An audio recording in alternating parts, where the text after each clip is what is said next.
geofence is something. We can geofence something as small as 30 feet by 30 feet, quite a small area, with an accuracy of 4 inches.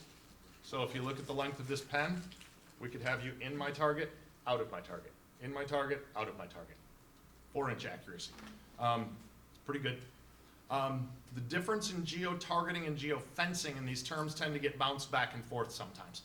A geo-fence captures everyone within that area. A geo-target excludes some people and says we only want this group, not that group, within that room. So if we took this room, for example, we could geo-fence this room, and we could say we only want males. We only want females. We only want, and this is where it can start to get creepy because people know more about you than you think.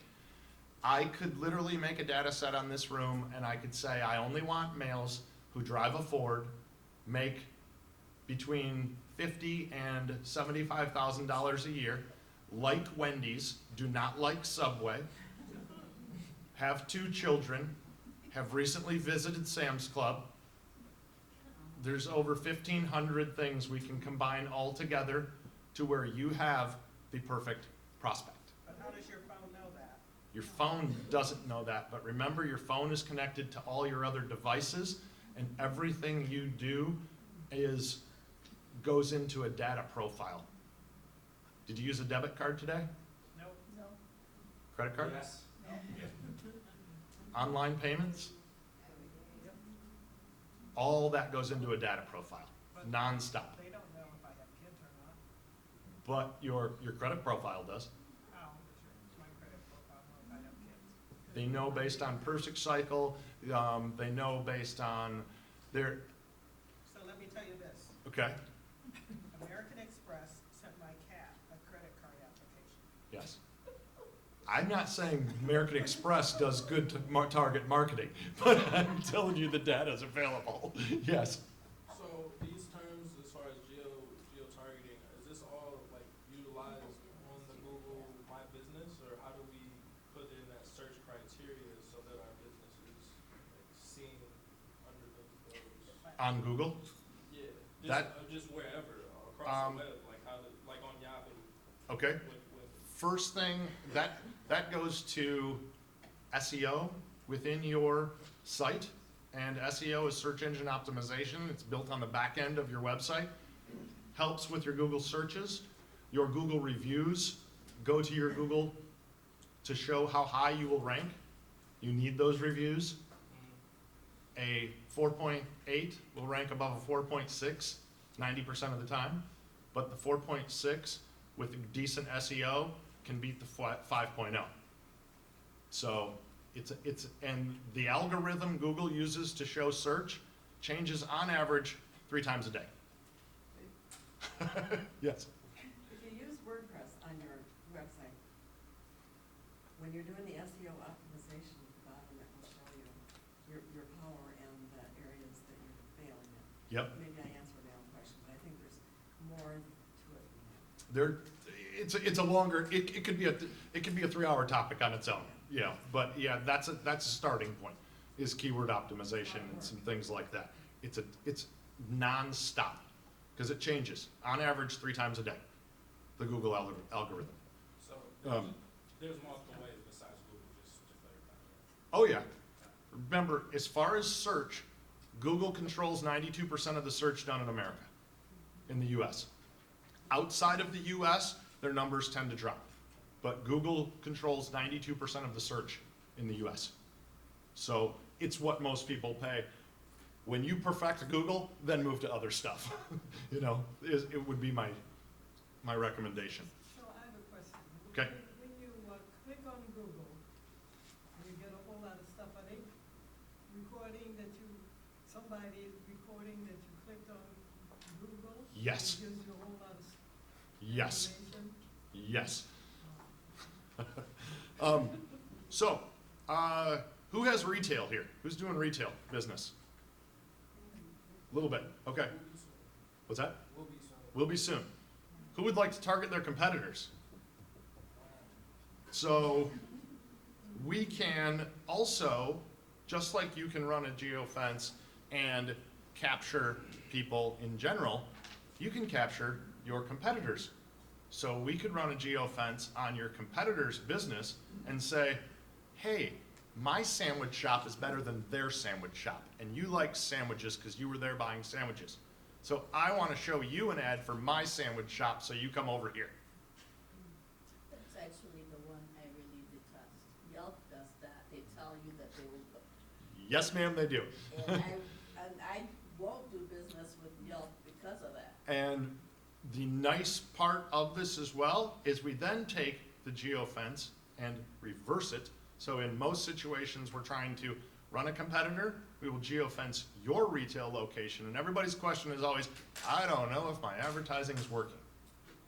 Well, with digital now, this is in your customer's pocket all the time.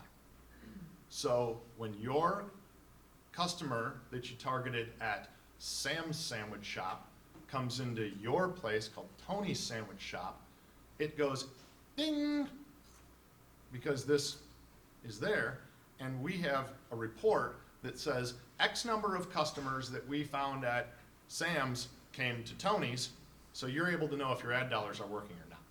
Why do you leave your phone in the car and don't go in there? You got the out clause for every one of them. So how Yes. do they know to pick up, they picking it up on your cell phone even if you're not dialing them? You don't have to dial it, you don't have to do anything, it has to be in your pocket. So when this crosses, Something from Tony's? No. You just walk in with your you just phone. walk in. Yep, you don't have to do anything, you don't have to pull your phone out of your purse. Yes, sir. So, you build an ad and you target that specific audience with that specific ad. Yep, So as you said, you know, I'm better than them, whatever, Yeah. or anything else for that matter, but it will only be that kind of ad generated to target that audience. yes, so what you can do is you can have different ads for different locations. So if you know Tony's or Sam's specializes in cheesesteaks, and that's all they do. So Sam's cheesesteak sandwiches. So you show that person an ad for your cheesesteak sandwiches, but then there's also a different location, Samantha's bologna sandwich shop. So you show a bologna sandwich shop ad to that audience. So you're showing the perfect ad to the perfect person in the perfect place at all times. Okay? So, events. This is an event, but on a larger scale. What if we wanted to talk to everybody who was at the Michigan State football game this weekend? So we can run a line around the Michigan State football stadium as seen here, and this is one we actually did on the 30th, and it was the night game, I don't know, a couple weeks ago. And so you'll see down here, we started out and we ran that ad during that time zone only, and we captured the folks that were in the Michigan State football stadium, and then we can use that as a target market. So- Isn't that illegal? No, ma'am. You can just go in I and wish just. it was. No, ma'am. Yes, sir. With what you've told us so far, Yes. can you tell also with your data output to you, do you know where they came from? How far they traveled, any of that stuff, or you just know? No. Okay. Operating, like I was saying earlier, with privacy standards of the a certain level, we have no personally identifiable information about any individual within our prospect set at any time. Okay? So, audience captures. This is the MSUFCU headquarters building that we were in a couple of weeks ago doing one of these presentations for a member mixer. So we did that during that room at that time, and just to creep you all out. So if we go in here real quick and say, let me switch to something real quick here, and go to events. Go to MSUFCU. Somebody wanna guess what this is? That's this room. So, at this moment, if anybody has a phone in their pocket, we'll have access to it. So, And no, it's not illegal. She went in her purse looking for her phone. That was fabulous. That was the greatest. So, addressable geofencing. So we have question in the rear. What if your phone's turned off? Phone turned off, we will not have access to you. Okay? But does Very that- rarely do people turn their phones off these days. Yes? But now that's based on, I mean, no one has specifically asked, that's based on your Gmail account, correct? No, it has Just nothing the to do, device alone? device alone. Okay, all right. Nothing to do with any app, anything you have on it, it's just the device alone. So if Yes. your device was off, as she stated, you'll go home, you'll see no record? Nothing, nothing. If your device is truly turned all the way off, yes. Does Facebook have similar features? S- Similar tools? They do, they don't have quite the extreme targeting. Facebook targets in radius-based systems for the most part. You can target competitive groups with on Facebook ads, such as saying that, okay, let's go back to the sandwich shop example. So, you, as Tony's Sandwich Shop, wants to run ads against people who have liked or are fans of Sam's Sandwich Shop. You can do that, okay? But location based on them is more of a radius. Yes, ma'am? So my question is, a lot of times, I leave my phone in the car, I don't Mhm. bring it when, if it's on and in the car, would you be able to grab me when you just have the space? That example that he had up there Mhm. is fenced around in the parking lot as well. So that was. my Here's your question. example right here is I do the parking lot for a reason. First and last thing people do before they go into a place, most people, check their phone. So, yeah, so that's why we do that. I'll be sure to turn it off going. You know what, I bet you won't. Addressable geofencing. So, yes, sir. So, right now, not saying that you're running an ad, Uh-huh. but if you were, and I open my phone, where would I expect to see the ad at? In In a browser? a browser, in a mobile app, in something that you're using. It could go to your if you sign into Facebook, I could make it appear on Facebook, something of that nature. Discussion, what it pops up on? Yes. Oh, okay, cool. Okay. Addressable geofencing. So you're actually saying, if I don't go to Facebook or on the web or any of those things on my phone, you won't catch me then? But you'll go to a website eventually. But I don't use my phone to do that. Doesn't matter. I'll capture you on your phone, and later it will connect to your desktop or your laptop. It will connect at a later. When you get home and you're next to and you sign in on your desktop, Mhm. you do use a desktop or a I laptop, use a laptop. then we get you on your laptop. Yep. Because they know they're connected. Because there's something on that phone that is connected to your laptop. I will guarantee it. Well, my goal is to find a way to keep you out of my phone. At the rate we're going tonight, I'll voluntarily stay out of it. So let's go this route. Let's keep going because now we're getting creepy if we haven't so far. Addressable geofencing. Who has a database of customers, mailing list, things of that nature? Did you ever direct mail? Send them direct mail in the past? Would like to reach people? So what we've put together is we take the geofencing approach, we take it down to the household level, street address, individual households with over 220 million addresses in our database based on the plat lines of your residential property. Yes, we know where you live too. So, what we can do with that, we can take your database of customers, or we can create a database for you, and we can say we only want these houses on that. So, it kind of looks like this. This house would get ads, this house would not, this house would not, this one would, this one would. Okay? So, what does that look like kind of in real time? We'll go a step further.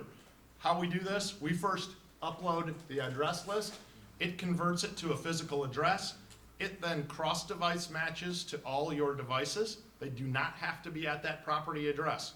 When you leave and go to work and sign up on your desktop, the ad goes with you. Your expressions are killing me in a great way. She's having a ball back there. It's hilarious. So then that audience, we have access to them at all times. So let's show an example. What does this look like right here? Let's show a real-time example. So what we have right here is a data set. This is a campaign we ran down by Detroit recently. This happens to be a group of 11,339 targets. That's what it looks like, right? Just a big old circle with a bunch of prospects. Now, targets mean people who have cell phones. But what is it really? What is this really? Let's Right over top of Ann Arbor. Let's look at what this really is. When we scroll in, see that group start to break apart? See that group start to break apart? It's a school district. No, it's not. Those are individual households. With cell phones, not just every house. And so every person that was a blue property was a target. Those that were a gray property were excluded from receiving our ad. Why in this situation? This was a township millage race. We were trying to help them win in Bloomfield Township, Michigan recently. And we had all of the voter records of how people voted in the past in a primary election. So we knew who would potentially lean the way the millage folks wanted this one to go. We served ads only to people who tend to vote in primary elections and only who we thought we could sway to win this primary. So these folks, in a gray, let's say these gray houses here, we knew they never showed up to a primary election. We exclude them.